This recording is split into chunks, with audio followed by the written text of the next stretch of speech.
আজ নিয়ে এসেছি দারুণ স্বাদের নরম তুলতুলে দই বড়ার রেসিপি। মুখে দিলেই মিলিয়ে যায়, এতটাই নরম হয় এই দই বড়া।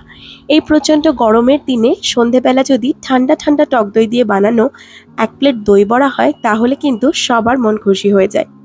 এতটাই সুস্বাদু হয় এই রেসিপিটা, এক প্লেটে কারো মন ভরবে না।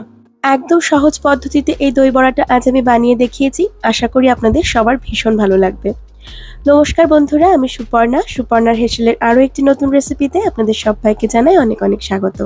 আমি এখানে 1 কাপ বিউলির ডাল বা মাসকলাইয়ের ডাল নিয়ে নিয়েছি, আর এটাকে খুব ভালো করে ধুয়ে আমি ওভারনাইট জলে ভিজিয়ে রেখেছিলাম। ডালটা ওভারনাইট ভিজিয়ে রাখতে পারলে ভালো হয়, তবে যদি হাতে সময় কম থাকে তাহলে 8 থেকে 9 ঘন্টার জন্য অন্তত ডালটাকে ভিজিয়ে রাখতে হবে। তাহলে ডালটা স্মুথলি বাটা যাবে আর বড়াটাও কিন্তু খুব সুন্দর তৈরি হবে। দই বড়া বানানো এমন কোনো কঠিন ব্যাপার নয়, শুধু প্রস্তুতিটা একটু আগে থেকে নিতে হয়। দেখুন, এবার আমি একটা মিক্সার গ্রাইন্ডারের জার নিয়ে নিয়েছি, আর এর মধ্যে আমি ডালগুলোকে দিয়ে দেব। এরই সাথে আমি এর মধ্যে দিয়ে দেব আদা। আমি এখানে 1.5 ইঞ্চি মতন আদা নিয়েছি, আর সেটাকে একটু টুকরো করে নিয়েছি। ঝালের জন্য দিয়ে দিচ্ছি 3টে কাঁচা লঙ্কা, আর দেব হাফ চা চামচ মতন লবণ।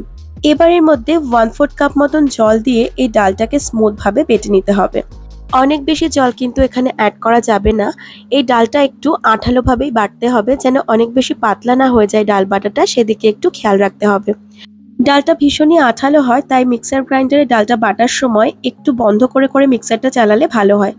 দেখুন, ডালটা এখানে আমার বেটে নেওয়া হয়ে গেছে, আর এরকম ঘনত্বে ডালটা এসেছে। এবার একটা পাত্রে আমি ডালটাকে তুলে নেব। দেখুন, ডালটা এখানে আমি একদম স্মুথভাবে বেটে নিয়েছি। এবার এই ডালটাকে হাতের সাহায্যে খুব ভালো করে একটু ফেটিয়ে নিতে হবে। চাইলে আপনারা এখানে হ্যান্ড হুইস্কের ব্যবহারও করতে পারেন।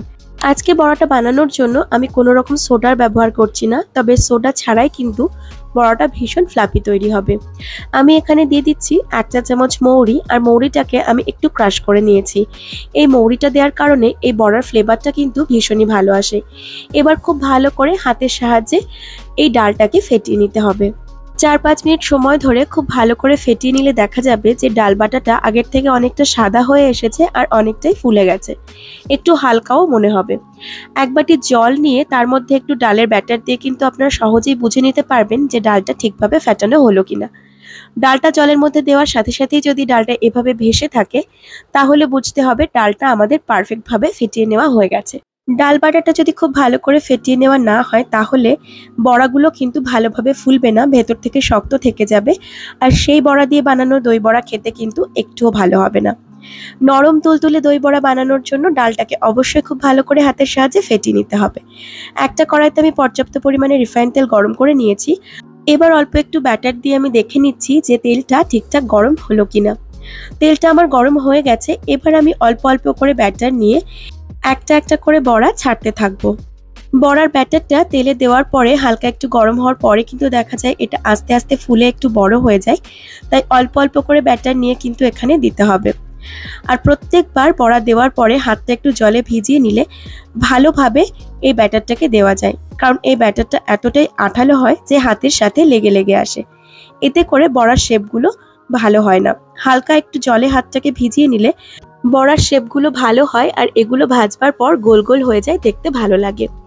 গ্যাসের ফ্লেমটাকে লো টু মিডিয়ামে রেখে বড়াগুলোকে ভেজে নিতে হবে।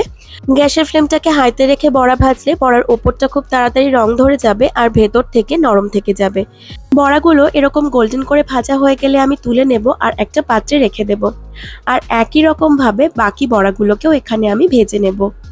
চাইলে এই বড়া ভেজেও কিন্তু এয়ারটাইট কন্টেনারে ফ্রিজে রেখে দেওয়া যেতে পারে, আর যখন দই বড়া খাওয়ার ইচ্ছে হবে তখন ফ্রিজ থেকে বার করে নিয়ে দই বড়া বানিয়ে খাওয়া যেতে পারে। সব বড়াগুলো আমার ভেজে নেওয়া হয়ে গেছে। আমি একটা বড়া আপনাদেরকে ভেঙে দেখিয়ে দিচ্ছি। দেখুন এটা ভেতর থেকে কতটা স্পঞ্জি তৈরি হয়েছে। বড়াগুলোকে ভেজানোর জন্য এবার একটা জল তৈরি করে নিতে হবে। তার জন্য এখানে আমি নিয়েছি উষ্ণ গরম জল। এর মধ্যে দিয়ে দিচ্ছি 1 চা চামচ লবণ, আর দিয়ে দেব 2 চা চামচ চিনি। ফ্লেভারের জন্য খুব সামান্য একটু হিংও আমি এখানে অ্যাড করে দিচ্ছি। এবার সবকিছুকে একসাথে একটু ভালো করে মিশিয়ে নিতে হবে। আপনারা এই জলটা সামান্য একটু টেস্ট করে দেখতে পারেন। যদি নুন মিষ্টি কম মনে হয় তাহলে কিন্তু এখানে লবণ আর চিনি আরেকটু অ্যাড করে দিতে পারেন। এবার এর মধ্যে আমি বড়াগুলোকে ছেড়ে দিচ্ছি, আর এইভাবেই বড়াগুলোকে জলে ভিজিয়ে রাখতে হবে 10 মিনিট। 10 মিনিটের থেকে বেশি কিন্তু রাখবার প্রয়োজন পড়বে না। এইভাবে উষ্ণ গরম জলে বড়াটাকে ভিজিয়ে রাখলে বড়াটা কিন্তু ভীষণ নরম তৈরি হয়। জলটা কিন্তু অনেক গরম আমি এখানে ব্যবহার করিনি, একটা আঙুল চুবিয়ে রাখলে সহ্য করা যায় এরকম গরম অবস্থাতে আমি জলটাকে নিয়েছিলাম। এবার আমি এটাকে ঢাকা দিয়ে দিচ্ছি আর ঠিক 10 মিনিট পর ফিরে আসছি। ততক্ষণে আমি দইয়ের মিশ্রণটাকে তৈরি করে নেব। এখানে আমি একটা পাত্রে নিয়ে নিয়েছি ঠান্ডা টক দই আর এখানে 500 গ্রাম দই আছে। এর মধ্যে দিয়ে দিলাম হাফ চা চামচের থেকে একটু বেশি বিট লবণ আর দিয়ে দিচ্ছি 2 চা চামচ চিনি। এই দইটা একটু মিষ্টি মিষ্টি হলে ভালো লাগে খেতে, সে কারণে আমি এখানে চিনিটাকে অ্যাড করলাম। এবার একটা হ্যান্ড হুইস্কের সাহায্যে খুব ভালো করে ফেটিয়ে নেব।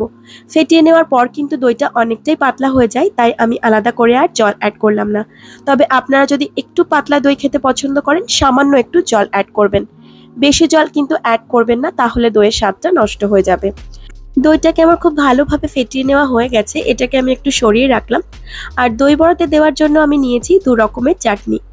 এই চাটনি দুটো আমার নিজের হাতে বাড়িতেই বানানো, আর এই চাটনি দিয়ে অনেক রকম চাট বানানো যায়। এটা হচ্ছে ধনেপাতা, পুদিনা পাতা আর কাঁচা লঙ্কার চাটনি, আর এটা হচ্ছে তেঁতুলের টক মিষ্টি চাটনি। এই দুটো চাটনিতে কিন্তু দই বড়ার স্বাদ আরও অনেক বেশি বাড়িয়ে দেবে। আপনাদের কারোর যদি এই চাটনির রেসিপির প্রয়োজন হয় তাহলে আমাকে কমেন্টে জানাবেন, আমি রেসিপিগুলো দিয়ে দেব।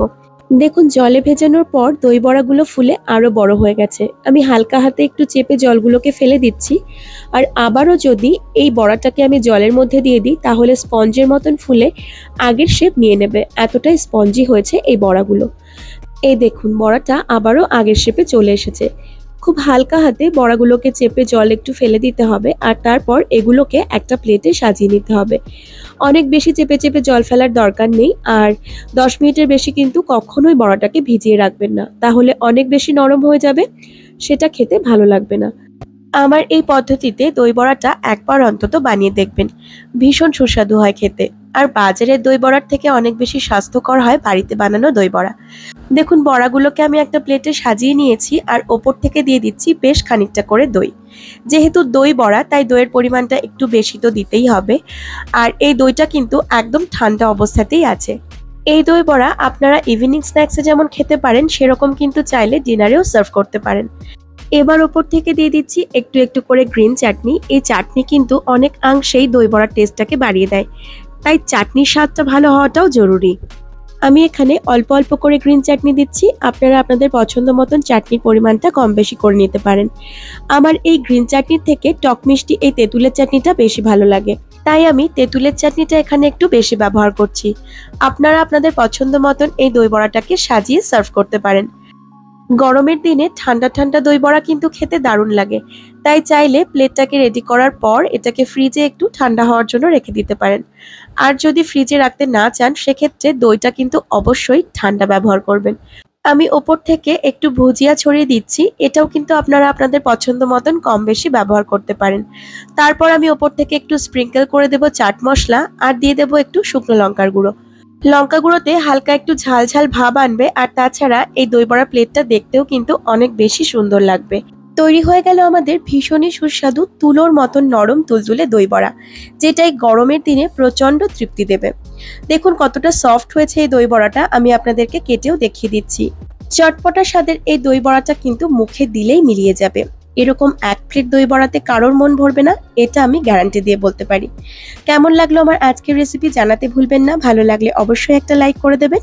চ্যানেলের নতুন বন্ধু হয়ে থাকলে প্লিজ আমার চ্যানেলটিকে সাবস্ক্রাইব করে পাশে থাকবেন। আমি আবার হাজির হয়ে যাব নতুন কোনো রেসিপি নিয়ে খুব তাড়াতাড়ি। ভালো থাকবেন সকলে, টাটা।